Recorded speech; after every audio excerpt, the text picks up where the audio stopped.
ሰላም ጤና ይስጥልን የተከበራችሁ የሽኒጋ ብሮድካስቲንግ ሰርቪስ ተመልካቾቻችን፣ ይህ የኦዴት ፈታ ፕሮግራማችን ነው።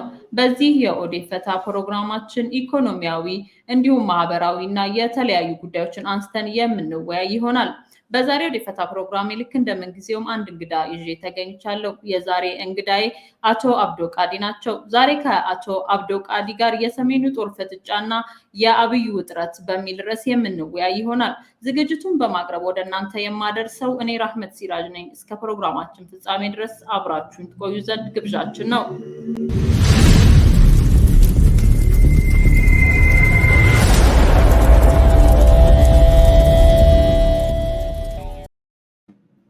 አቶ አብዶ ቃዲ ጥሪያችንን አክብረክ ስለተገኘክ አመሰግናለሁ። እንኳን በሰላም መጣክ።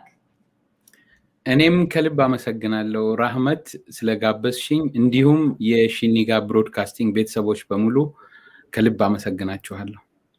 መልካም፣ እንግዲህ ዛሬ እዚህ የተገናኘነው ወይም ደግሞ የተቀጣጠርንበት ምክንያት አንተንም ወደ ስቱዲዮአችን በዚህ በኩል የጋበዝኩክ ኢትዮጵያ ውስጥ ያለውን ሁኔታ እንዲሁም ደግሞ በሰሜኑ ያለውን ጦርነት ከዛም አልፎ በዚህ ጦርነት የተካተቱ የኦሮሞ ልጆች ምን ላይ ነው ያሉት? የህይወታቸው ማለፍስ ማን ነው ኃላፊነቱን የሚወስደው?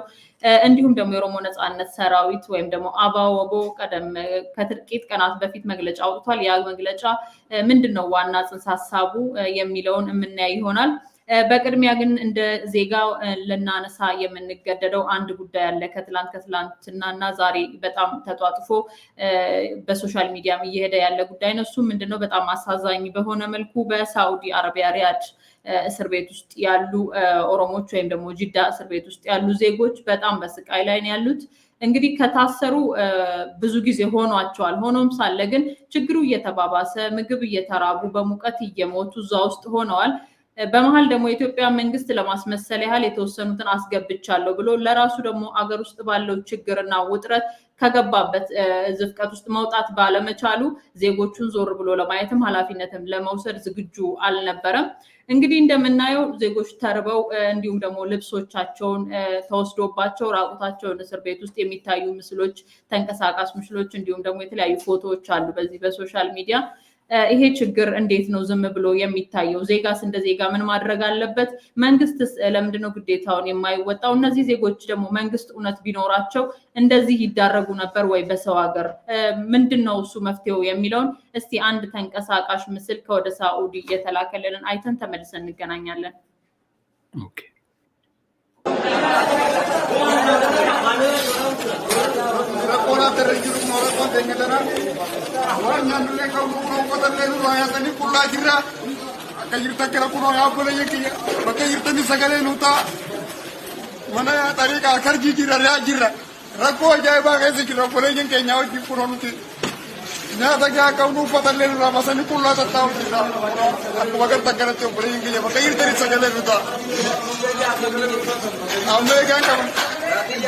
Baati jam ya, nakanis baati jam, nakanis amata lamam tiap waktu kau fatan kau nak kena kuno kulla tapi nyak kongko berat tapi kau kuno rokon dan jatana. Jo beli ke jo pakai teri share pura na pakai segala itu kau beli ke jo pakai teri zimti ya teri teri. Kau beli ke yal mar orang mana pakai teri teri segala itu dah. Pakai teri segala itu dah beli ke kuno rokon dan jatana. Kongko mereka jadi kuno rakyat ni kan jangan operasi kan kuno kalau kuno sampai jadi musuhin kuno legat nama segala sekali sabab ne kuno malah nama segala mau kerana kalau pun kasi jadi tu boleh yang kita kuno pakai itu ni segala nuta kuno berat ni kamu kuno kerana jirah boleh yang kita pakai itu ni segala nuta. እንግዲህ አቶ አብዶ እንዳየነው ያለው ነገር በጣም ሾክ የሚያደርግ የሚያሳዝን ነው። እነዚህ ዜጎች ከታሰረን ግማሹ 2 ዓመት ሊሆነን ነው ከተንቀሳቃሽ ምስሉ እንዳዳመጥ ነው። እንዲሁም ግማሾቻችን 6 ወራችን ነው። ልብሳችን ተወስዶብን ልብስ የለንም፣ የምንበላው አጥተናል። በእንደዚህ አይነት ሁኔታ ውስጥ ነው ያለነው ብለዋል። እንዲሁም ደግሞ ትላንትና ካለንበት እስር ቤት ውስጥ 9 ሰዎች አስክሬን እንደወጣ በዚሁ በምግብ እጥረትና በሙቀት ባሉበት ስቃይ ምክንያት ነው እየተናገሩ ያሉት። ኢትዮጵያ መንግስት እንደ አንድ መንግስት እነዚህ ዜጎች በሰው እስር ቤት ውስጥ እንደዚህ መታሰር ያለ ነው። ምናልባት ህጋዊ ላይሆኑ ይችላሉ እነዚህ ሰዎች የታሰሩበት መንገድ። ሆኖም ሳለ ግን ዜጎቹ ይሄን ያህል ሲሰቃዩ ሲራቡ ልብስ አጥተው እንደ አስክሬን በቁም ያለ ሰው ፌስታል ለብሶ ሲቆም እየታየ ነው ያለው። የኢትዮጵያ መንግስት ኃላፊነቱን መውሰድ ለምን አቃተው? የእነዚህ ዜጎች ዕጣ ፈንታስ ምንድነው? መፍትሄውስ ምን ይሆናል ትላለህ አቶ አብዶ? በጣም አመሰግናለሁ። በመጀመሪያ ወንድሞቻችን እህቶቻችን በዚህ ሁኔታ ላይ በስቃይ ላይ ያሉት ከልብ ሀዘኔን ለነሱ ለመግለጽ እወዳለሁ። ያው የሚቻለንን እንደ አንድ ዜጋ ከነሱ ጎን ሆነን ለማድረግ ከዚህ በኋላ የምንችለውን ጥረት እናደርጋለን። ያው አንቺ የጠየቅሽኝም በሚመለከት እውነት ለመናገር ከሳውዲ መንግስት ልጀምር። አንድ ሰው በየትኛውም የዓለም ክፍል እንደው ይሄ ኢንተርናሽናል ህጎችን ካየን ዩኒቨርሳል ሂውማን ራይትስ ዲክሌሬሽን ምናልባት ሳውዲ ትፈርም አትፈርም አላውቅም፣ ከዛ ጀምረን እንዲሁም ደግሞ ምንም አይነት ዓለም አቀፋዊ ህግ ባትፈርምም እንደ አንድ የሰው ልጅ ትሪት ህገወጥም እንኳን ቢሆን ለስራ ህይወቱን ሊያሻሽል ሀገሩን ጥሎ ሲሄድ ህገወጥም ቢሆን ትሪት የምታደርጊበት መንገድ አለ። አሁን አውሮፓ የሰው ልጅ ሲገባ ህገወጥ ሆኖ ሲገባ በህገወጥነቱ ትሪት ይደረጋል። ለምሳሌ ቤዚክ ኔሴሲቲ ምግብ፣ የሚተኛበት የሚያርፍበትና የጤንነት ሄልዝ ኬር ላይ ምንም ህገወጥና ህጋዊ የሚባል ነገር የለም። ይሄን የሰው ልጅ እንኳን የሰው ልጅ እንስሳ ማግኘት ያለበት ጉዳይ ነው። እና አሁን ሳውዲ በተለይ ደግሞ ብዙ የሃይማኖት አባቶች ያሉበት ሀገር ብዙ ታዋቂ ሰዎች ምናልባትም ለዓለም የእስልምናው ማህበረሰብ ምክርን የሚሰጡ ሰዎች ባሉበት ሀገር ውስጥ ይሄ ይከሰታል ብሎ ማሰቡ ራሱ በጣም አዳጋች የነበረ ጉዳይ ነው። ለኔ እንደ ግለሰብ ሳውዲ ውስጥ እንደዚህ አይነት ነገር ይከሰታል ሃይማኖታዊ ሀገር ውስጥ ብሎ ማሰቡ በጣም ይቸግረኛል። ለማንኛውም ሆኗል። የሳውዲ መንግስት እንደዚህ ጨክኖ ከሁለተኛም ዜጋ በታች አድርጎ ሰዎቹ ምግብ ባልጠፋበት ሀገር ውስጥ የሚበሉትን አጥተው የሚተኙበት ፍራሽ ባልጠፋበት ሀገር ውስጥ መሬት ላይ ተኝተው ልብሳቸው ላያቸው ላይ አልቆ ላስቲክ ለብሰው አንቺ አሁን እንዳልሽው 9 አስክሬን ነው ትናንትና ያወጣ ነው ያለው። በዚህ ሁኔታ መሆናቸው በጣም ልብ የሚሰብር ነው። እንግዲህ ማን ነው ኃላፊነቱ የማን ነው የሚለውን እንግዲህ ካየን በመጀመሪያ ደረጃ የኢትዮጵያ መንግስት ነው። እነዚህ ዜጎች መንግስት አላቸው ወይ? የኢትዮጵያ መንግስት ዜጎቼ ነው ብሎ ያምናል ወይ የሚለውን ካየን ካለን ልምድ አንፃር ብዙውን ጊዜ ከዚህ በፊት የነበሩ መንግስታትን በተለይ ደግሞ ያሁኑ የብልጽግና መራሹ መንግስት የሳውዲ እየተሰቃዩ ያሉትን ወንድም እህቶቻችንን ለትንሽ ለፖለቲካ ፍጆታ ጥቂት የአውሮፕላን ጉዞዎችን አድርጎ መልሰናቸዋል ብሎ በዜና ሲያስተላልፍ ነበር። ግን ይህ ለዜጎች ከማሰብ የተደረገ ነው ወይስ ያን ሰሞን ጫጫታ ስለነበረ ለፖለቲካ ፍጆታ እኛ አለን እንወደድ ባይነት የተደረገ ነው የሚለውን ካየን አሁን የምናየው ስቃይ ራሱ መልስ ይሰጠናል። እውነትም ለዜጋው የሚያስብ አምባሳደር ባለበት ሀገር ውስጥ አምባሳደር ሌንጮ ባቲ እንደው በግል ማውቀው ሰው ነው። እነዚህ ልጆች አሁን በአፋን ኦሮሞ የሚናገሩትን እየሰማ እንዴት አድርጎ እንቅልፍ እንደሚይዘው አላውቅም። እነዚህ ልጆች ያሉበትን ሁኔታ እያየ እንዴት አምባሳደር ነኝ ብሎ ሳውዲ እንደሚቀመጥ አላውቅም። በጣም በጣም የሚያሳዝን መፍትሄው ምናልባት ቀላሉ መፍትሄ ያለው የብልጽግና መንግስት የኢትዮጵያ መንግስት ላይ እጅ ላይ ቢሆንም እነሱ ማድረግ ካልቻሉ እኛ በውጭ ሀገር የምንኖር ዜጎች ዝም ብለን መተኛት የለብንም ብዬ አምናለሁ። እሱ ምንድነው ለነዚህ ዜጎቻችን ድምጽ ሆነን የተለያዩ ሰላማዊ ሰልፍ የተለያዩ የሶሻል ሚዲያ ካምፔን እና የመሳሰሉትን አዘጋጅተን ቶሎ በህይወት ለተረፉት ልንደርስላቸው ይገባል ብዬ ነው ማምነው። ራህመት በጣም ያሳዝናል። መልካም። አዎ ያሉበት ሁኔታ በጣም የሚያሳዝንና እንግዲህ ዳነኛው ሰው እኛን የመሳሰሉ ሰዎች ባሉበት በልተን ሶስቴ ልናድር እንችላለን። እነሱ ግን በሰው እስር ቤት ውስጥ በሰው ሀገር ላይ ተርበውም ልብስም አጥተው መብታቸውንም ተጨቁነው ነው ያሉትና የሚገኙት። ለነዚህ ደግሞ ቅድምም ከሰማነው ከቪዲዮ አንፃር ድምጽ ሆኑልን እባካችሁን እያሉ ነው። ሁላችንም በቻልነው አንተም እንዳልከው ካምፒን በማድረግም በተለያየ መልኩ ለነሱ ድምጽ መሆናችንን እንቀጥል ላለው በሽኒጋ ስም። በመቀጠል ወደ ዋነኛ ርዕሳችን ስንገባ እንግዲህ የሰሞኑ ጦር ተጣጥፎ ነው ያለው። አሁንም ከቅርብ ሰዓታቶች በፊት የሚሰሙ ዜናዎችም አሉ። እንዲሁም አብይም በውጥረት ውስጥ ወይም ደግሞ የብልጽግና መንግስት ከባድ ውጥረት ውስጥ እንዳለ ነው የሚታየውና ወደዛ ከማለፋችን በፊት ግን በኦሮሚያ ለ3 ዓመታት አብይ አህመድ ወደ ስልጣን ከመጣ ጀምሮ ለ3 ዓመታት የኦሮሞ ልጆች ንጹሃኖች ይገደላሉ፣ እንዲሁም ደግሞ ይታሰራሉ፣ ያለ አግባብ ተገለው ይጣላሉ። ሬሳቸው መንገድ ላይ ወይም ደግሞ የሆነ ጫካ ውስጥ ተጥለው ነው የሚገኙት። ማን እንደገደላቸው ሁሉ አይታወቅም። በተለያየ አይነት ግፍ ሲደርስበት ቆይቷል። የኦሮሞ ህዝብና የኦሮሞ ልጆች ላይ ማለት ነው፣ ወጣቱም ትልቁም ሽማግሌውም ላይ። ይሄንን በማስመልከት እንግዲህ ወቅታዊ ጉዳዮችን አስመልክቶ እና እነዚህን በተመለከተ የኦሮሞ ነጻነት ሰራዊት ወይም ደግሞ አባው ወቦ መግለጫዎችን ሲያወጣ ከርሟል። በተለያዩ ጊዜዎች በረሃብ ምክንያት እንዲሁም ደግሞ በተፈጥሮና በሰው ሰራሽ ምክንያት በሚሰቃዩ የኦሮሞ ዜጎች ላይ ያለውን ነገር አስመልክቶ ለመንግስትም ወይም ደግሞ ለተለያዩ ድርጅቶችም የሚሆን መልእክት መግለጫ ሲያወጣ ሰንብቷል። እንግዲህ ከቀናት በፊትም መግለጫ አውጥቷል። በዚህም መግለጫ ምንድነው የሚለው?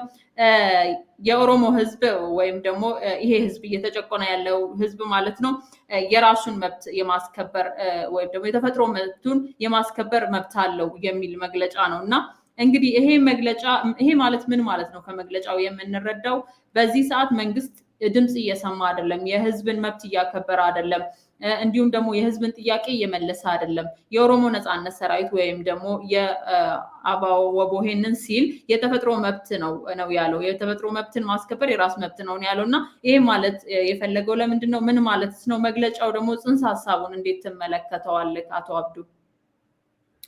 በጣም ጥሩ ጥያቄ ነው። እንግዲህ የኦሮሞ ነጻነት ሰራዊት ወደ ትግሉ የገባው አሁን በ2018 አብይ አህመድ ስልጣን ከተቆጣጠረ በኋላ ሳይሆን እንዲሁም ከዚህ በፊት የነበረው የኢህአዴግ ስርዓት ከ30 ዓመት በፊት ስልጣን በተቆጣጠረበት ዘመን ሳይሆን ከዛም በፊት የነበረ ትግል ነው። ያ ትግል የራሱ የሆነ ዓላማ አለው፣ የራሱ የሆነ ግብም አለው። የኦሮሞን ህዝብ በዚያች ኢምፓየር ኢትዮጵያ ተብላ በምትጠራው ምድር ውስጥ የኦሮሞን ህዝብ ጥያቄ ማስመለስና መብቱን ማስከበር ነው በአጭሩ የኦሮሞ ነጻነት ሰራዊት ዓላማ።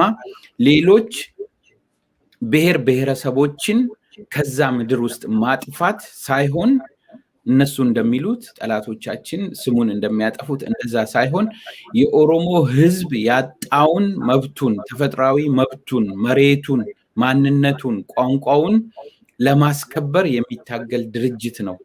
እንግዲህ ከ30 ዓመት በፊት ኢህአዴግ የሚባለው መንግስት ስልጣን በተቆጣጠረበት ጊዜ በተፈጠሩ አንዳንድ የፖለቲካ ስህተቶችና ምናልባት ደባ የኦሮሞ ነጻነት ሰራዊት እንደገና ወደ ጫካ ተመልሶ ነበር።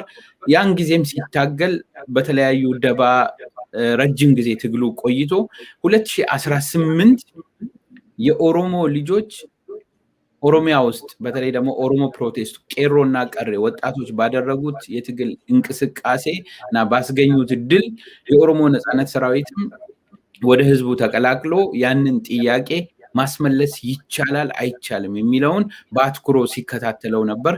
እንደ አጋጣሚ ሆኖ ስልጣኑን የተቆጣጠሩት ሰዎች አሁንም ስልጣኑን የጠለፉት ሰዎች የኦሮሞን ህዝብ ጥያቄ የሚያስመልሱ ሳይሆኑ ያንን ጥያቄ እንዲያውም ትንሽ ተመለሰ ከሚባለው ወደ ኋላ መልሶ ለማፈን ጥያቄው ራሱ ስህተት ነው መነሳትም አልነበረበትም የሚሉ እንደነ አብይ ያሉ የኦሮሞን ህዝብ ጥያቄ እንደ ስህተት የሚያብጠለጥሉ ሰዎች የዛች ሀገር እንግዲህ ፈላጭ ቆራጭ መሆናቸው የኦሮሞ ነጻነት ሰራዊት ትግሉን አፋፍሞ እንዲቀጥል አድርጎታል።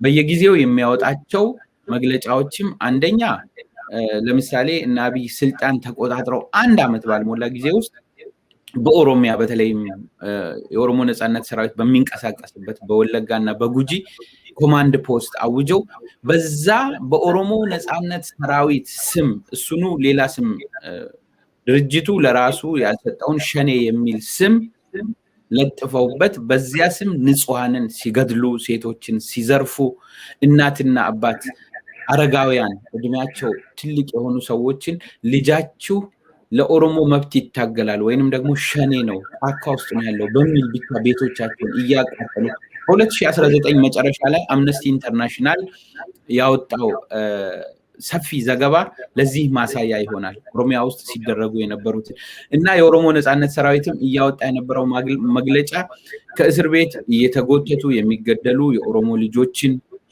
ከየቤቶቻቸው እየተወሰዱ ታፍነው የት እንደገቡ የማይታወቁ እንደ ድሮ የኦሮሞ ልጆችን የኦሮሞ ምሁራኖችን ታጋዮችን ትንሽ ለኦሮሞ ህዝብ ድምጽ ይሆናል የተባለ ሰው ድምጽ አልባ እንዲሆን የሚደረግበትን አካሄድ እየተቃወሙ ነው መግለጫ ሲያወጡ የነበረው። እንግዲህ አንቺ ወደ ጠየቅሽኝ ጥያቄ ለመምጣት ከሰሞንኛው ከሁለት ቀን በፊት ባወጡት መግለጫ ላይ 8 ዋና ዋና ነጥቦችን ያካተተ በተለይም በሰሜኑ አካባቢ የሚደረጉ ጦርነቶችንም በሌላም አካባቢ የሚደረጉ ጦርነቶችንም እዛ ውስጥ ያነሳ 8 ነጥብ ያለው መግለጫ ነው ያወጡት። እንግዲህ እነዚህ 8ቱ ነጥቦች በኔ እይታ ዋና ዋና ነጥቦች የሚላቸውን ያወጣቸው አሉ። ለምሳሌ አሁን የኢትዮጵያ መንግስት የኢትዮጵያን ህዝብ የኦሮሞን ህዝብ ጨምሮ ሌሎችንም ህዝቦች እየዋሸ ያለበት ይሄ ሉዓላዊነት ለማስከበር ልክ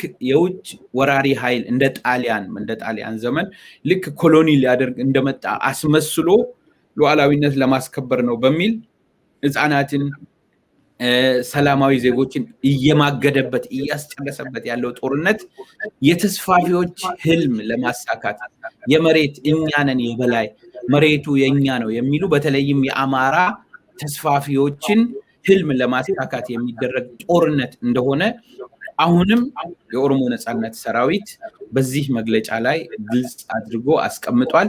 ሌላው ያስቀመጡት በዚህ የመንግስት የውሸት ፕሮፓጋንዳ ተታለው ጦርነቱ ውስጥ የገቡ የኦሮሞ ልጆች እጃቸው ላይ ያለውን መሳሪያ ለእውነተኛው ዓላማ እንዲጠቀሙ ጥሪ ያደረገበት ነው።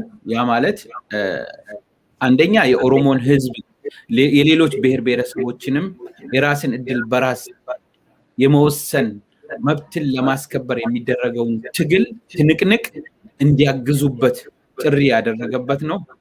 ሌላው ያነሱት ነጥብ እኔ መጀመሪያ አካባቢ ጠቅሼዋለሁ። ይህ የኦሮሞ ነጻነት ሰራዊት ትግል የተጀመረው ከ3 ዓመት በፊት ወይ ከ30 ዓመት በፊት አይደለም። ይህ ትግል የተጀመረው ከ150 በፊት በተለይም ስለ ወሎ በሰፊው አንስተዋል እዚህ መግለጫ ላይ ወሎ እንዴት እንደተሰበረ በነ ሚኒሊክ ከዛም በፊት ማንነቱን እንዴት እንዳጣ የአካባቢ ባለቤትነቱን እንዴት እንዳጣ የጠቀሱበትና የወሎ ህዝብ ያንን የአካባቢውን ባለቤትነት ለማረጋገጥ የማንም የውሸት ፕሮፓጋንዳ ሰለባ ሳይሆን በታጠቀው መሳሪያ አካባቢውን እንዲጠብቅ ማንነቱን ለማስመለስ እንዲታገልና የኦሮሞ ነጻነት ሰራዊትም የዚህ የዲሞክራሲና የራስን መብት የማስመለስ ትግል ወዳጅ እንደሆነ ሌላም የጠላት አካል አብረው ሊታገል እንደሚችል የጠቀሱበት ነው።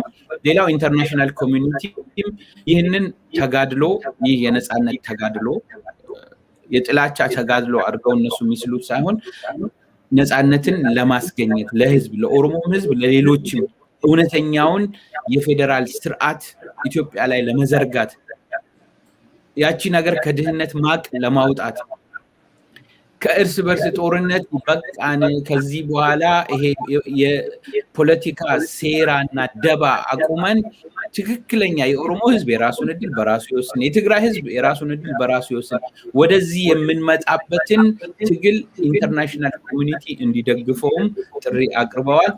ሌላው መጨረሻ ላይ የጠቀሱት ብዙን ጊዜ እየተደጋገመ የኦሮሞ ነጻነት ሰራዊት ላይ የሚለጠፍ አንድ የውሸት ፕሮፓጋንዳ አለ። ይሄውም መንግስት ራሱ በላካቸው ኤጀንቶች ያስገደላቸውን ሰዎች የኦሮሞ ነጻነት ሰራዊት ነው ያስገደለው፣ ኦኤልኤ ነው ያስገደለው በሚል ሸኔ ነው ያስገደለው በሚል ስሙን ለማጠልሸት የሚያደርገው ትክክል እንዳልሆነና የኦሮሞ ነጻነት ሰራዊት አላማው ወይንም ደግሞ ኢላማው ሌሎች ብሔሮች እንዳልሆነና ይህ ፈላጭ ቆራጭ የሆነውና አምባገነን መንግስት ለማስወገድ ትግል እያደረገ እንደሆነ የጠቀሰበት ነው። ይቅርታ ካረዘምኩኝ ሌላውን ነጥብ በኋላ እንመጣለን። መልካም፣ አይ ጥሩ ማብራሪያ ነው። እንግዲህ በዚህ መግለጫው በአጠቃላይ ርዕሱን ምን ብሎታል? ራስን መከላከል የተፈጥሮ መብት ነው ሲል ነው የጀመረው መግለጫውን። ይህ ማለት በብልጽግና መንግስት ተገደው ወደ ጦር የገቡትም በያዙት መሳሪያ ራሳቸውን የመከላከል መብት አላቸው። ምክንያቱም መሞት የለባቸውም። ስልጣኑን ለሚያራዝም እና መቀመጫውን ለሚጠብቅ ለአንድ ግለሰብ ተብሎ መስዋዕት መሆን የለባቸውም። እንዲሁም ደግሞ በወሎ አካባቢ የሚገኙ የወሎ ኦሮሞዎች ራሳቸውን እንዲከላከሉ ነው መግለጫው በአጠቃላይ ሐሳቡን ጽንሰ ሐሳቡ። እንግዲህ ይሄ የሰሜኑ ጦር ወደ ሰሜኑ ጦር ካለፍን የሰሜኑ ጦር ከተጀመረ ኦልሞስት ዓመት ሆኖታል። ይህ በሰሜን ኢትዮጵያ የተቀሰቀሰው 1 ዓመት የሞላው ጦርነት መዘዙ እንግዲህ ትግራይን ብቻ አይደለም አሁን ያጠቃው። በነበረበት ሰዓት ላይ ትግራይ ውስጥ ብዙ ሴቶች ተደፍረው ስናይ እንደነበረው ከተለያዩ ድርጅቶች ሲያወጡ በነበረው መግለጫ እናቶች እንዲሁም ደግሞ ሴቶች ላይ የተደረገው ግፍ በጣም አለ ተብሎ የሚወራ አይደለም። አብይ አህመድ አምባገነን ብቻ ሳይሆን የሰው ዘር ነው ተብሎ ለመወራት ራሱ የሚከብድ አይነት ድርጊት ነው በወታደሮቹ ሴቶቹ ላይ ሲደረግ። በአንድ እናት ማህፀን ውስጥ ብረት ሲከተት የነበረበት ሰዓት ነበረ። በጣም መጥፎ ጊዜ ነበረ ለትግራዮች። ሆኖም ሳለ ግን ይሄ ጦርነት ከዛ ተስፋፍቶ መጥቶ ወደ አማራ ክልል ሲገባ የወሎ ኦሮሞዎችን ላይ ነው ጥቃት እየተሰነዘረ ወይም ደግሞ በዚህ መሃል እየተጎዱ ያሉ የኦሮሞ ተወላጆች ናቸው። እንዲሁም ደግሞ ወደዚህ ጦርነት እንዲሄዱ የተላኩት የራሳቸውን ክልል ከማስጠበቅ ይልቅ ወይም ደግሞ የኦሮሞን ወይም የራሳቸውን የብሔራቸውን ነፃነት የአካባቢያቸውን ነፃነት ከማስጠበቅ ይልቅ የመንግስትን ስልጣን ወይም ደግሞ የአብይን ወንበር አብይ ስር ለመያዝ ተብሎ እድሜያቸው ለጦር ያልደረሰ ልጆች እድሜያቸው ለአቅመ አዳም ያልደረሱ 15 እና 14 ዓመት የሚሆናቸው ትናንሽ ልጆች ከደሃ እናቶች ተነጥለው እናቶቻቸውን እንዳይረዱ እንዳይማሩ እንዲሁም ደግሞ ኢትዮጵያ ኦሮሚያ ውስጥ ሆነው የራሳቸውን መብት ቢጠይቁ የሚታሰሩ የሚገደሉ ወጣቶች መንግስትን ስልጣኑን ለማስረዘም ሲባል ተጠቅሞባቸው ወደዛ ጦር የላካቸው የኦሮሞ ልጆች ናቸው። አብዛኞቹ ከታየ እንደውም ሙሉ ለሙሉ ለማለት በሚያስችል ሁኔታ የኦሮሞ ትናንሽ ልጆች ወይም ደግሞ ከወደ ደቡብ የተሰበሰቡ ልጆች ናቸው። በዚህ ጦር ውስጥ እንግዲህ የወሎ ኦሮሞ እና የኦሮሞ ወጣቶች ናቸው እየተጠቁ ያሉት እና እስቲ በአጠቃላይ አሁን አንተ የሰሜኑ ጦር ቀደም ሲል የጠቀስነው ነገር አለ። ምናልባት ስለሱም ሰፋ ያለ መረጃ ካለ ታካፍለናለህ። ቲዲኤፍ ደሴን ተጠቃሏል ወይም ደግሞ ደሴ በቁጥጥሩ ስር አውሏል የሚባሉ መረጃዎች አሉ። አልጀዚራም ሌሎች ሚዲያዎችም እየዘገቡ ይገኛሉ። የሰሜኑ ጦር ያለበትን ሁኔታ እንዲሁም ደግሞ የብልጽግና መንግስት አብይ የገባበትን ውጥረት እንዴት ትገልጸዋለህ? በጣም አመሰግናለሁ። እንግዲህ ለጥያቄው ጥሩ ጥያቄ ነው። ይኸውልሽ መጀመሪያ ይህ ጦርነት በኖቬምበር 2020 አካባቢ ሲጀምር ይህ ጦርነት አያዋጣም፣ ምክንያቱም እንደ ህዝብ እንደ ኢትዮጵያ ህዝብ ከማን ጋር ጦርነቱ ማን ከማን ጋር እንደሆነ እንኳን ምንም ግልጽ አይደለም። አንድ ዓላማ ያለው ቡድን አለ። መሬቴ ተወስዶብኛል የሚለው የአማራ ተስፋፊው ልሂቅ ወይም ደግሞ ልሂቃን ወልቃይትን ራያን የኛ መሬት ነው የሚሉትን ለማስመለስ ርስታችን ነው የሚሉትን መሬት በነገራችን ላይ ርስታችን ነው የሚሉት ከወደ ትግራይ ብቻ ሳይሆን እንደነሱ ዓላማ ያንን ጦርነት ጨርሰው ወደ ኦሮሚያም ወደ ሌሎች ክልሎችም ወደ መተከል ወደዛም ለመመለስ ነበር ያኔ ሲዝቱ የነበረው። ወደኋላ ትንሽ እኛ ሾርት ሜሞሪ የሚባል ነገር ያጠቃናል የዛ ሀገር ሰዎች። ያን ሰሞን የነበረው ትልቁ ፕሮፓጋንዳ ጦርነቱ ከመጀመሩ በፊት እኛም ስናስጠነቀቅ የነበረው ሌሎች ከኛም በላይ ስለ ኢትዮጵያ ታሪክ ፖለቲካ የሚያውቁ ሰዎች ሲያስጠነቅቁ የነበሩት እነዚህ ሰዎች እየሄዱበት ያለው መንገድ አደገኛ ነው፣ እየጠየቁ ያሉት ጥያቄ ኢቭን ጥያቄ እንኳን ቢኖር በውይይት በብሔራዊ መግባባት ነው መፈታት ያለበት፣ ናሽናል ሪኮንሲሊዬሽን ተደርጎ ስለ ቦርደር በስነ ስርዓቱ ተቀምጦ እንጂ እነሱ ያሉበት አካሄድ ፍለጠው ቁረጠው። ያን ጊዜ ይህ ጠቅላይ ሚኒስትር ይቅርታ አድርጊልኝና እኔ አእምሮ ሰላም መሆኑን እጠራጠራለሁ። እያንዳንዱ ዝጋልን ያሉትን ሚዲያዎች ሲዘጋ ነበር፣ እስርልን ያሉትን ሰዎች ሲያስር ነበር፣ ግደልልን ያሉትን ሰዎች ሲገድል ነበር፣ ሲያስገድል ነበር። ጭራሽ አሁን ይህን ጦርነት ጀምርልን ሲባል አሁን እነሱ ያሉትን ፌዝ ኔቶ ይሄ የሰሜን እዝ ስለተመታ የሰላም ለማስከበር ነው ምናምን የሚሉትን ያን ጊዜ እሱን እንተውና ትክክለኛውን ነው ለመናገር የፈለኩት። ጦርነቱን እነ ኢሳያስ አፈወርቂን ሌሎችንም የነ ዱባይ ድሮን ተጠቅመን ቲፒኤልኤፍን ማሽመድመድ እንችላለን በሚል የእብድ ህልም ሊገቡበት በጣም ያኔ ሲቋምጡ ይህንን ጦርነት ለመጀመር ሲቋምጡ ኦረተው አያዋጣም፣ ይህ ርስትን ለማስመለስ ተብሎ የሚደረግ ጦርነት መዘዙ ከባድ ነው። እውነት ለመናገር ዛሬ እየሆነ ያለውን እኛ እንኳን እኔ በኔ አቅም እኔ በጣም ራሴን የማየው በጣም ትንሽ የፖለቲካ አክቲቪስት ብዙም ጥልቀት እውቀት ያለኝ ሰው አይደለሁም። ይህንን ማየት የቻለን ሰዎችና ስንናገር ነበር። ትላልቆቹ የታሪክ ሰዎች የፖለቲካ ሰዎች ከዚህም በላይ ሲናገሩ ነበር። እንደነ ፕሮፌሰር መሐመድ ሐሰን እንደነ ፕሮፌሰር እስቄል ገቢሳ አሉ፣ ዶክተር ጸጋይ አራርሳ በኦሮሞ በኩል ማለት ነው። ሌሎችም ደግሞ ይህ ጦርነት ዓለም አቀፍ የሆኑ ተንታኞችም ይህ ጦርነት ባይጀመር ጥሩ እንዳልሆነ ሲናገሩ ነበር። ኦኬ፣ ከዛ በኋላ ምን ሆነ? ፋሽስታዊ ድርጊቶች ነበሩ ሲደረጉ የነበረው። ጦርነቱን ጀመሩት። ከዚያ በኋላ መቀሌንም ተቆጣጠሩ። እሺ መቀሌን ተቆጣጥራችኋል፣ ጦርነቱን አሸንፈናል ብላችኋል። ሴቶችና ልጆች ለምን ይደፈራሉ? እኔ እንደ አንድ የኦሮሞ ልጅ ከኢህአዴግ ያን ጊዜ ቲፒኤልኤፍ ህወሓትና በነ ኦህዴድ ተላላኪነት በወንድሞቻችን ላይ ሲደርስ የነበረው እስራት፣ ግድያ፣ የኦሮሞ መሬት የኦሮሚያ መሬት ሲዘረፍ የነበረው ጠላታችን መንግስት ነው። ጠላታችን ስርዓት ነው፣ የትግራይ ህዝብ አይደለም። የትግራይ ህዝብ ላይ የሚደረገው ማንኛውም ወንጀል አያስደስተንም። ከዚያ ህዝቡ አንቺ ቅድም እንዳልሽው ሴቶች በብልታቸው ብረት ምስማር ምናምን ሲከቱ ከዚህ ያመናል። ይቅርባችሁ፣ ይህ ነገር ሳይቆይ ወደ ሌላ ክልል ይዛመታል ብለንም ስጠነቅቅ ነበር። ይኸው እንግዲህ እንደው ላሳጥርልሽና ያን ጊዜ የተደረገውን ሁሉም ዓለም ስለሚያውቀው ከዚያ ይኸው ወደ ሰሜን ወደ አፋር ወደ አማራ ክልል ተዛመተ፣ አልሰማ ብለው ማለት ነው። ዛሬ ይኸው አሁን እኔና አንቺ በመነጋገርበት ሰዓት ደሴን ከአዲስ አበባ አይ ቲንክ 360 ምናምን ኪሎ ሜትር እንግዲህ በዚያ ገደማ ይመስለኛል ያለችን ከተማ ቲዲኤፍ ተቆጣጥሮታል። በሌላ በኩል የኦሮሞ ነፃነት ሰራዊት በጣም በጠነከረ ሁኔታ የመንግስትን መዋቅር እያዳከመው ነው። የኦሮሞ ነፃነት ሰራዊትም ትግሉን እያጧጧፈ ነው። ይህ ሁሉ ከመሆኑ በፊት ይህንን መንግስት ስናስጠነቅቅ ነበር። የሽግግር ሰዓት ነው፣ ናሽናል ዲያሎግ ነው የሚያስፈልገው፣ ብሔራዊ መግባባት ይቅርባቸው ስንል ነበር። እንግዲህ ይህንን ጦርነት ወደ ዋናው ነጥብ አንቺ ወደ ጠየቅሽኝ ጥያቄ ልምጣና አሁን ያለው ወሎ አካባቢ እየተደረገ ነው። ወሎ አካባቢ ሲደረግ እያለቁ ያሉት በጣም ደግሞ የሚያሳዝነው በጣም አሁን የሚያሳዝነው የትግራይ ህዝብ ላይ ቅድም የጠቀስነው ፋሽስታዊ የሆነ ድርጊት ጄኖሳይድ፣ ክራይምስ አጌንስት ሂውማኒቲ በዓለም አቀፍ የተከለከሉ ሁሉም ነገሮች ከሚዲያ ከሁሉ ነገር ነጥለዋቸው ሲያደርጉ የነበረው በተጨማሪ ከዚህ ደግሞ ተልከው የሚማገዱት ልጆች ህፃናት መሆናቸው፣ በተለይም አንቺ እንዳልሽው ከኦሮሚያና ከደቡብ ክልል የሚሄዱ ህፃናት ምንም የማያውቁ ሉዓላዊነት ተብሎ የምን ሉዓላዊነት?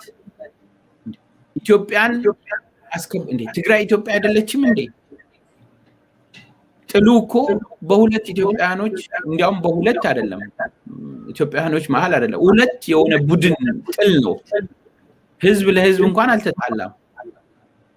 ያ ቡድን ይሄ ሪሶርሶቹ በሙሉ እጄ ላይ ነው ያለውና የማዕከላዊ መንግስቱን የተቆጣጠረው ቡድን ህዝቡን በያዘው ሚዲያ እያታለለ እያምታታ የሚያደርገውን ጦርነት እንግዲህ እኛም በቻልነው መጠን ሌሎችም በቻሉት መጠን ይሄ ጦርነት መንግስት እንደሚለው አይደለም፣ አያዋጣም፣ ሌላ መፍትሄ ይፈለግ። ቲፒኤልኤፍ ድሮ ህዝብ ላይ ያደረሰው ጉዳት እንዳለ ሆኖ ጦርነቱ ግን ትክክል እንዳልሆነ እንግዲህ በተደጋጋሚ ስንናገር ነበር። አሁን ግን እያለቁ ያሉ የኦሮሞ ልጆች በጣም የሚያሳዝነው ራህመት አንድ መጥቀስ ያለብኝ ጉዳይ የኦሮሞ ልጆች እና የደቡብ ልጆች ተልከው ጦርነቱ ላይ በሺዎች አሁን በሺዎች ስንሽ ደግሞ 1-2 ሺህ አይደል በ20 በ30 በ40 በ50 ሺዎች እየተማገዱ እያለቁ ያሉት ጦርነቱ ላይ ተሳትፈው ብቻ አይደለም። ይህ ጦርነት አያዋጣም። እኛ ያለ ዓላማ ስለምን እንደው አንዳንዱ እኮ ልብሱን ለብሶ ክላሽ ይዞ ፎቶ ለመነሳትም እኮ የሚሄድ አለ ምንነቱ ሳይገባው ለምን እንደሄደ ሄዶ ፎቶ ተነስቶ በቃ እዚህ ነኝ ምናምን ሆይ ይሄ ድግስ የመንግስት ድግስ ይወዳል። የድግሱ ተሳታፊ ለመሄድ የሄደ ትንሽ እዛ ሲሄድ እሳት መሆኑ ሲገባው እጅ ይሰጣል። እጅ ካልሰጠ አሁን በጣም ልነግርሽ የፈለኩት በጣም የሚያሳዝነው ወደ ኋላ መመለስ አይችሉም። ወደ ኋላ እንዳይመለሱ ከፊት የማይሆኑት ከኋላ ሆነው አንድ የመከላከያ ሰራዊት ከተመለሰ ግንባሩን በለው ብሎ ደግሞ ጨካኝ የሆነ ፋሺስት የሆነ ፋኖ የሚባል ቡድን አለ። አማራ ክልል ውስጥ የተወለደ ይህ ፋኖ ቡድን አሁን የኦሮሞ ልጆችን ትናንትና እኔ በደረሰኝ መረጃ መሰረት ተጨባጭ መረጃ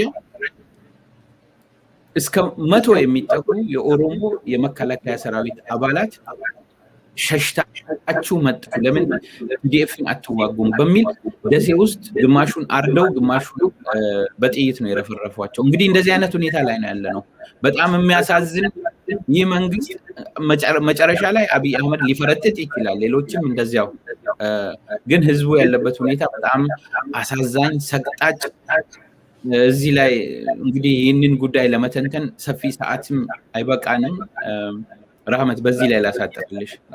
መልካም እንግዲህ በሰሜኑ ጦርነት የተሳተፉት አንተም እንደጠቀስከው እኔም ቀደም ሲል ሰፋ ባለ ማብራሪያ እንደጠቀስኩት የኦሮሞ ልጆች ናቸው አብዛኞቹ። እነዚህም ልጆች ደግሞ ገና ትናንሽ ወጣት ልጆች ለእናቶቻቸው የሚላላኩ ልጆች ናቸው እና ይሄ መንግስት ደግሞ ይሄንን ጦርነት እንዲሳተፉ ያደረጋቸው የአማራ ፋኖች የሚባሉት አንተ እንዳልከው እነሱ ከኋላ ሆነው እነዚህ ልጆች ወደ መጡበት ለመመለስ ወይም ደግሞ ይሄ ጦርነት እሳት መሆኑን አውቀው ለምንድን ነው የምንዋጋው ብለው መሳሪያቸውን ሲሰበስቡ ለምን አትዋጉም በሚል የኦሮሞ ልጆች ላይ ጥቃት እያደረሱ ይገኛሉ። ያን ብቻ አይደለም፣ እናንተ ቲዲኤፍን የማትዋጉት ኦሮሞ ስለሆናችሁ ስለተዛመዳችሁ ነው በሚል በሌላ አይነት ስም የኦሮሞ ልጆች ተመርጠው ከዛ ውስጥ እንዲገደሉ ምግብ እንዳይሰጣቸው እንዲሁም እንዲታረዱ ከአማራ ፋኖ የወጣ ትዕዛዝ በሶሻል ሚዲያም እየተላለፈ ከወደዛ የሚመጡ መረጃዎችም ኦሮሞ ሆኖ ቲዲኤፍን የማይዋጋ ከሆነ እናንተ ናችሁ እያስጨረሳችሁን ያላችሁት፣ ስለዚህ እናንተ መሞት አለባችሁ ብለው ይሄን ጦርነት ቲዲኤፍን ማሸነፍ መታገል ሲያቅተው ፋኖ ወይም የአብይ አህመድ መንግስት የኦሮሞ ልጆችን በራሱ እጅ እዛ እየገደለ ይገኛል እና እነዚህ ልጆች ህይወታቸው እድሜያቸው ሳይደርስ በዚህ ጦርነት ተማግደው ህይወታቸው የሚያልፉ ወጣቶች ልጆች ማን ነው ኃላፊነቱን የሚወስደው ላለፈው ህይወታቸው? እንዲሁም ደግሞ አብይ አህመድስ ይሄን በዓለም አቀፍ የወንጀል ህግ አያስጠይቀውም ወይ? በጣም ጥሩ ጥያቄ ነው። በመጀመሪያ ደረጃ እኛ ስንናገር ነበር እነዚህ ህፃናቶች ልጆች ምናልባት ከመንገድ ላይ በችግር ምክንያት ሊስትሮ እየሰሩ ሌላ ነገር እየሰሩ የተለቀሙትን ሳያካትት ከቤት ሂድ ተብለው የተላኩትን ቤተሰብም ተጠያቂ ነው። ይህ ጦርነት የነሱ እንዳልሆነ መሄድ እንደሌለባቸው በተደጋጋሚ የኦሮሞ ልሂቃን ሲናገሩ ነበር። አትላኳቸው፣ እዛ ከሄዱ ሁለት ይኸውልሽ ቲዲኤፍ ብቻ አይደለም፣ ቲዲኤፍ እየተዋጋ ነው። ጠላት ሆኖ የመጣበትን ማንኛውን ቡድን ላይ ይተኩሳል። እነሱም አትምጡ ብለዋል። የኛ ችግር ከአብይ መንግስት እና ከነዚህ ከተስፋፊ የአማራ ቡድኖች ጋር እንጂ ከሌላው ብሔር ብሔረሰብ ወይንም ደግሞ ከሌላ ክልል ከመጣው ጋር አይደለም፣ አትምጡ ብሎ እነሱም በተደጋጋሚ መግለጫ አውጥቷል ቲዲኤፎች። እንግዲህ ቤተሰብ ልጆቹን ላከ፣ ሉዓላዊነት ነው ተብሎ ከአሜሪካን ጋር የሚዋጋው እኮ ነው የሚያስመስሉት። በኢትዮጵያ ቴሌቪዥን ምናምን በፋና ሲናገሩ ከአውሮፓና ከአሜሪካ ጋር ሊታኮሱ የሚሄዱ እኮ ነው። እንደዛ አድርገው ነው የሚሰብኳቸው። በጣም እኮ ነው የሚያሳዝነው። ከዛ ኢትዮጵያውያን ከኢትዮጵያውያን ጋር ሊዋጉ እንደሆነ።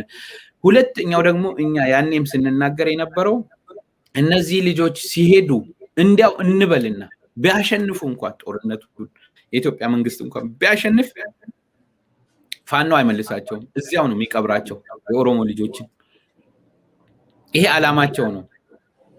ፋኖ በተደጋጋሚ ርስት ለማስመለስ ሲዝት ባለፉት 3 ዓመታት ይሄ ተስፋፊው ኃይል የትግራይን ብቻ አይደለም የኦሮሚያንም ነው የሚፈልገው። የኦሮሚያን መሬት እንዴ ከረዩ አካባቢ የሆነውን እኮ እናውቃለን። ፊንፊኔንና ደብረ ብርሃንን ለማያያዝ ያላቸውን ህልም እኮ እናውቃለን። እንግዲህ ይህ ቡድን ነው ከዚህ ከኦሮሚያ የተላኩ ህፃናቶችን እየጨፈጨፈ ያለው። ለምን ተመለሳችሁ? ከተቻለ በእነሱ ተረማምዶ ቲዲኤፍን ማሸነፍ፣ ካልተቻለ እነሱ ራሳቸውን መግደል እየማገዳቸው ያለው ማለት ነው።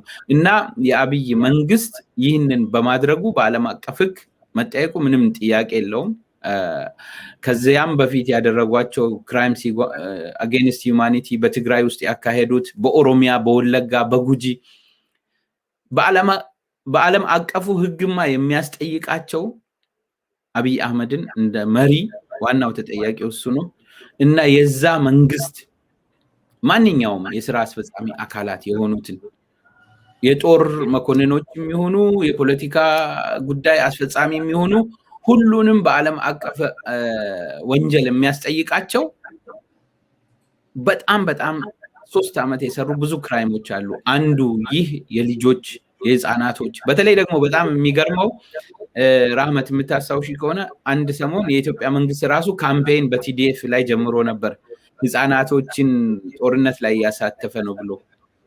እንደው ስታቲስቲክስ ስለሌለ ነው እንጂ ራሳቸው ኢንተርኔቱን ዘግተው ሁሉን ነገር አፍነው የሚያደርጉት ጦርነት ስለሆነ ነው እንጂ እኛ ግን በተጨባጭ እያየን ያለነው በሚዲያም በተለያዩ ማስረጃዎች ህፃናቶች በመከላከያ በኩል ነው በብዛት ያሉት የሚታዩት ማለት ነው።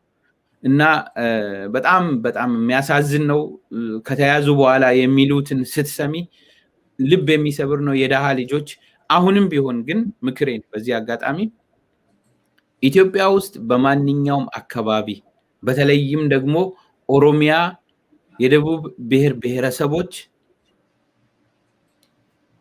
ይህ የማይመለከታችሁን የርስት አስመላሽ ወይንም ደግሞ የተስፋፊ የህልመኞችን ጦርነት ላይ ለመሳተፍ ሄዳችሁ የእሳት እራት አትሁኑ።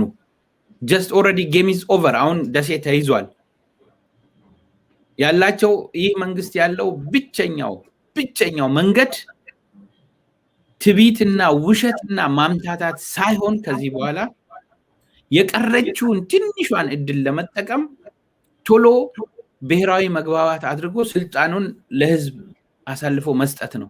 ከዚያ በኋላ በህግ የሚጠየቀው ይጠየቃል፣ በሰላም የሚወጣው በሰላም ይወጣል። ከዚህ ውጪ አማራጭ የለውም። ይህ ደግሞ ወዶ ሳይሆን ተገዶም ሊገባበት ተቃርቧል ማለት ነው። ራህመት መልካም እንግዲህ አንተም እንደጠቀስከው አቶ አብዶ አብይ አህመድ እጅ አልሰጥም ወይም ደግሞ አሻፈረኝ አለ እንጂ ያለበት ሁኔታ ይሄንንም የሚያደርገው ኢትዮጵያን ለማዳን እንዳልሆነ ግልጽ ነው። ኢትዮጵያን ማዳን ቢፈልግ የትግራይ ህዝብም አንድ ኢትዮጵያዊ ነው። ከ88ቱ ብሔረሰቦች ውስጥ የሚቆጠር ዋነኛው ባለሶስት ክልሉ ትግራይ ማህበረሰብም ነበረበት እና ኢትዮጵያን ለማዳን ወይም ደግሞ የኢትዮጵያን ህዝብ ወደፊት ለማበልጸግ አይደለም እሱ ለራሱ ለመበልጸግ 7ኛ ንጉስ ለመሆን ያለውን ህልም ለማሳካት ከሚያደርገው ጥረት አንፃር ነው ይሄን ጦርነት እያስኬደ ያለው። እንግዲህ ይሄ ጦርነት አሁን ደርሶ አፋፉ ላይ ወይም ደግሞ አብይ አህመድ ያለበት ከተማ አፍንጫ ላይ ደርሷል። ምን እንደሚሆን አብረን የምናይ ይሆናል። ይህ ጦርነት እንግዲህ ከውጪ ስናየው እኛ ራሳችን ከሀገር ውጭ ያለን ሰዎች አንተም ስትመለከተው ምን ያህል ከባድ እንደሆነ መሳል አይከብድም እና ይሄን ያህል ከውጪ ስናየው ብዙ አደጋ ያለው መንግስት እንደሚለው ነው አገር ሰላም ናት፣ ደሴም አልተከበበችም፣ እኛ የቲዲኤፍ ኃይልን መልሰናል፣ መክተናል፣ እንደዚህ አድርገናል ብለው ያወራሉ በሚዲያቸው በራሳቸው በግል ሚዲያቸው ህዝብን በማይወክል ሚዲያቸው። ግን ሀገር ውስጥ ያለውና ህዝቡ ያለበት ሁኔታ ይሄ ጦርነት በኢኮኖሚም ህዝቡ መብላት ወይም ደግሞ ሰርቶ ማደር አልቻለም። በኢኮኖሚም ችግር አምጥቷል፣ በሰላምም ችግር አምጥቷል። በአጠቃላይ በሀገሪቷ ሙሉ ለሙሉ ችግር ያመጣ ጦርነት ነው። ከውጪ ሲታይ ይሄን ያህል የከበደ በጦርነቱ በሚካሄድበት አካባቢ ያሉ ዜጎች ደግሞ በምን አይነት ስጋት ውስጥ ይሆናሉ እንዳሉም ደግሞ መገመት አይከብድም እና ይህ ጦርነት በዚህ ከቀጠለ አብይ አህመድም እንግዲህ ናሽናል ዲያሎግንም አልቀበልም ብሎ ሀገሪቷን ለህዝብ ማስረከብ ማሻፈረኝ እስከመጨረሻ ልክ እንደ አፄ ቴዎድሮስ ሽጉጥ ጠጥቼ ሞታለሁ ብሎ የሚዋጋ ከሆነ ኢትዮጵያ ወዴት ነው የምታመራው? ኢትዮጵያስ እንደ ሀገር መቀጠል ትችላለች ወይ? የዚህ ጦርነት አዝማሚያስ ምን ይሆናል? ጥሩ ጥያቄ ነው ራህመት። ይኸውልሽ በጣም የሚያሳዝነው አሁን አብይ አህመድ ህዝቡን ለማታለል የሚሄድበት ርቀት ወይንም ደግሞ የብልጽግና ቡድን ይሄ በአጠቃላይ የብልጽግና ቡድን ሚዲያው ጨምሮ ህዝቡን አሁንም ለማታለል የሚሄዱበት ርቀት በጣም አሳፋሪ፣ ውሸታቸው በጣም ዘግናኝ ውሸት። አንዳንድ ጊዜ ሰው እኮ ሲዋሽም አይነት አለው። እያፍረከረክናቸው ነው ብለው ደሴን ለቀው ወጡ ዛሬ ትናንትና ምሽት። ያንን የሚያምን ጅል አለ አሁንም። እኛ እንግዲህ 2 ዓመት አልፎናል የዚህ መንግስት ባህሪ አውቀን መናገር ከጀመርን። ዛሬም ግን የነሱን ውሸት የሚያምን ቡድን አለ። ይሄ የሀገሪቷን ሁኔታ በሚመለከት በዚህ ውሸትና ይሄ ብልጽግና ይኸውልሽ ብልጽግና ሲል አብይ አህመድ ለምሳሌ ፓርክ አሰርቶ አዲስ አበባ ውስጥ እንጦጦ እዛም እዚህም ፓርክ ትንሽ ብልጭልጭ ነገር አሰርቶ የሚያሳያቸው ነገሮች ብሔራዊ ቤተመንግስቱን ጨምሮ በሌሎች ሀገራት አፍሪካ ሀገራትን ጨምሮ ግለሰብ የሚሰራቸው ስራዎች ናቸው። ብልጽግና ማለት ፕሮስፐሪቲ ማለት አክቹአሊ የህብረተሰቡን የማህበረሰቡን 100 ሚሊዮን ህዝብ በላይ ያላት ሀገር የ100 ሚሊዮኑ ህዝብ ህይወት ለምሳሌ ያ ህዝብ ቢያንስ ለቁርሱ እንዳያስብ ካደረግሽ ብልጽግና መጣሽ የሚባለው ያኔ ነው። ኢንፍራስትራክቸር በተጨማሪ የሚሰራ ጉዳይ ነው። በተለይ ደግሞ አብይ አሁን በጣም አንጀማ የሚያደርግበት ፓርኮች እሱ ደግሞ የቅንጦት ነው። ህዝቡ ለዳቦ እየተደባደበ ፓርክ ስለ ፓርክ ያወራል። እንግዲህ ይህንን ያልኩበት ምክንያት ምንድነው? ምን ያህል በብልጽግና ስም ሀገሪቷን በኢኮኖሚውም እያሽመደመደ እንደሆነ። ሌላው ከዓለም አቀፉ ማህበረሰብ ጋር አላስፈላጊ ሰጣ ገባ ውስጥ መግባቱን ደግሞ ስታዩ አሁን እኮ ሸጥኩኝ ኢትዮጵያ በሚኒስትሮች ምክር ቤት በራሱ አማካሪዎች ምናምን ተነጋግሮ አረኩ ያለውን አንድ ነገር እኔ የኢትዮጵያ ቴሌኮምን ፕራይቬታይዝ ለማድረግ ተወስኖ ተሽጦም ነበር። ሳፋሪኮም የሚባል የሆነ የኬንያ ካምፓኒ ገዝቶት ነበር። በአብይ ተራ ፖለቲካ ምክንያት ትናንትና አይ ቲንክ 2 ቀን ይሆነዋል የአሜሪካ መንግስት ለዛ ለሳፋሪኮም ብሩን የሚበደረው ከኢንተርናሽናል ኮሚኒቲ ነው፣ ከአሜሪካ የገንዘብ ተቋም ነው። ያ ገንዘብ ተይዞባቸዋል። ሌሎች ከነ አውሮፓ ህብረት ከሌሎች ተቋማት ኢትዮጵያን የሚረዱበት ይሄ ለዴቨሎፕመንት ፈንድ የሚሰጡት በሙሉ አብዛኞቹ ቆመዋል። የሀገሪቷ ምርት ኢንቨስተሮች እንዳይደርጉ ኢንቨስተሮች ገብተው ኢንቨስት እንዳያደርጉ ሀገሪቷ በጦርነት እየታመሰች ነው። ስለምን ብልጽግና አውርቶ ህዝቡ እንደሚሸወድለት ነው እኔ የማይገባኝ። አንደኛው ይሄን የሚሰማው ህዝብ፣ ሁለተኛው አሁን ያለንበት ሁኔታ የመጨረሻ እንዴ ቅርብ ጊዜ እኮ አይኤምኤፍ ኢንተርናሽናል ሞኔታሪ ፈንድ የኢትዮጵያን ኢኮኖሚ ፕሮግኖዝ ማድረግ አቅቶት ማለት ያው አይቻልም፣ ምንም አይነት ኢንፎርሜሽን የለም ስለ ኤክስፖርት ኢምፖርት፣ በቃ ምንም ዜሮም ማለት አልቻሉም። ዜሮም ማይነስም ፕላስም ማለት ስላልተቻለ ያው ድፍን አድርገውት ፕሮግኖዝ ማድረግ አንችልም ብሎ ነው ያለፉት ማለት ነው። በዚህ ደረጃ ላይ ያለችን ሀገር ህዝቡ ይህን መንግስት አንገቱን ይዞ ይበቃናል፣ ማምታታቱ ውሸቱ ይበቃናል፣ ጦርነቱንም አቁምና ቁጭ ብለህ ተደራድና ትንሽ ሰው በሰላም በእፎይታ እንኳን እንዲያድር። የኑሮ ውድነቱን አንቺም ጠቅሰሽዋል፣ ታውቂዋለሽ። ይኸውልሽ ስለ ኢትዮጵያ እኮ የቱ ጋር ጠቅሰን የቱ ጋር እንደምንተው ችግሩን እኮ ነው ግራ ይገባል። ቅድም መጀመሪያ በመግቢያችን አካባቢ የተናገርነው የዜጎቻችን በውጭ ሀገር እስር ቤት መሰቃየት፣ ሀገር ቤት ውስጥ ያለው ዜጋ ይሰቃያል። ይህ መንግስት ወጥቶ አንድ እብድ መሪ ብልጽግናችን ይረጋገጣል እያለ ይፎክራል። በተጨባጭ የምናየው ግን ኢቭን ከ5 እና 10 ዓመት ከምናየው ሪሌቲቭሊ ስታዩ ያን ጊዜ በደል ጭቆና የሰብአዊ መብት ረገጣ በኢህአዴግ ጊዜ የነበረበት ትንሽ እንኳን ስቴብል ነው ያን ጊዜ እንኳን ማለት ነው አሁን እኮ ስቴቢሊቲ የለም ኢኮኖሚው ተሽመድምዷል ጦርነት እዚህም ጦርነት ነው ህዝቡ በሚሊዮኖች ተፈናቅሏል እና ራህመት እውነት ለመናገር የቱን ብዬ የቱን እንደምተው አላውቅም አሁን ያለንበት ሁኔታ ላይ ለህዝባችን የምናገረው አንድ ነገር ብቻ ያስታወስኩትን ልንገርሽ በኢህአዴግ ዘመን ቄሮ እውነትን ይዞ ያደረገው ትግል ሰላማዊ ትግል ታንክ ፊት ለፊት ቆሞ ማለት ነው በትምህርት ቤት በየዩኒቨርሲቲ በየመንገዱ ማስተር ፕላን ይቁም ይህ ህዝባችንን የሚያፈናቅለው ማስተር ፕላን ይቁም ያደረገበትን ትግል መርህ ስላለው አላማ ስላለው ግብ ስላለው ግዙፍ ነኝ የሚለውን ሰራዊት ያንን መንግስት ሊያንበረክክ ችሏል ለማነጻጸር ብዬ ነው አብይ አህመድ ግን ጀት ይዞ ድሮን ይዞ የውሸት መንገድ ብቻ ስለሄደ አሁን ይው ትርምስምስ ወጥቷል ሁሉ ነገር ወደ ድል ጀዋር መሐመድን አስረሽ እስር ቤት አስቀምጠሽ በኢስት አፍሪካ ታዋቂ የፖለቲካ ተንታኝ ሌሎች ድርጅቶች ምሁራኖችን ታዋቂ ግለሰቦችን እስር ቤት አጉረሽ ይህ ህዝብ ያ እነዚህ ሰዎችን የወለዳቸው ህዝብ የኔን የውሸት ጦርነት ያግዝ ብሎ መመኘት ምን አይነት እብደት ነው ራህመት እንደው የረሳውት ነገር ካለ በሚቀጥለው አወራለው በዚሁ ላሳጥርልሽ መልካም እንግዲህ እኔም ፕሮግራማችንን ያንተንም ሰዓት ላለመሻማት በዚሁ ለመቋጨት ወደድኩኝ በመጨረሻም የምታስተላልፈው መልእክት ካለ እድሉን ልስጥካቷው ኦኬ በጣም አመሰግናለሁ አንድ የማስተላልፈው መልእክት ቢኖር ህዝባችን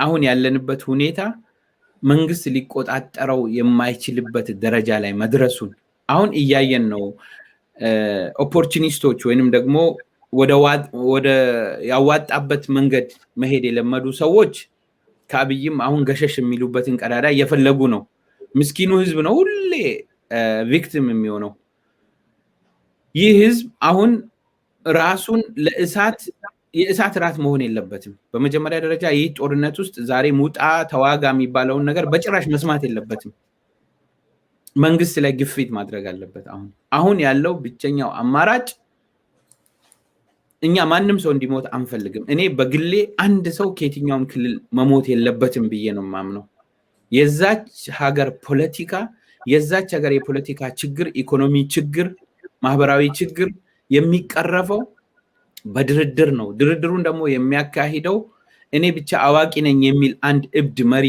በሚፈልገው መንገድ ሳይሆን ሁሉንም በሚያሳትፍ መልኩ ገለልተኛ የሆነ ቡድን ሁሉንም ሰብስቦ ተነጋገሩ እቺ ሀገር መጥፋቷ ነው ብሎ ነግሯቸው ሁሉንም ሊያስታርቅ የሚችል ህዝቡም ደግሞ የዛን ውጤት አይቶ ወደ ትክክለኛው የሽግግር ጊዜ መሄድ ስላለብን ያንን ነው ህዝቡ መደገፍና ግፊት ማድረግ ያለበት ይህንን ነው ማስተላለፍ የምፈልገው በተጨማሪ ሳውዲ ላሉ ወንድሞቻችን ድምጽ በየቦታው ሆኖ እነዚህ ሰዎች በጣም ስቃይ ውስጥ ነው ያሉት እና እኛም የሚቻለንን እናደርጋለን በጣም አመሰግናለሁ ራህመት መልካም አቶ አብዶ ቃዲ እንግዲህ ለዛሬ ወደ ፈታ ፕሮግራማችን ውድ ሰዓትን መስዋዕት በማድረግ ፍቃደኛ ሆነክ ስለተገኘክ በሽኒጋ ብሮድካስቲንግ ሰርቪስ እንዲሁም ደግሞ በኦሮሞ ህዝብ ስም ላመሰግንክ ወዳለሁ እኔም አመሰግናለሁ ራህመት የተከበራችሁ የሽኒጋ ብሮድካስቲንግ ሰርቪስ ተመልካቾቻችን የዛሬ የወደ ፈታ ፕሮግራማችን በዚህ ተጠናቋል ከቀሪ የሽኒጋ ፕሮግራሞች ጋር መልካም ቆይታ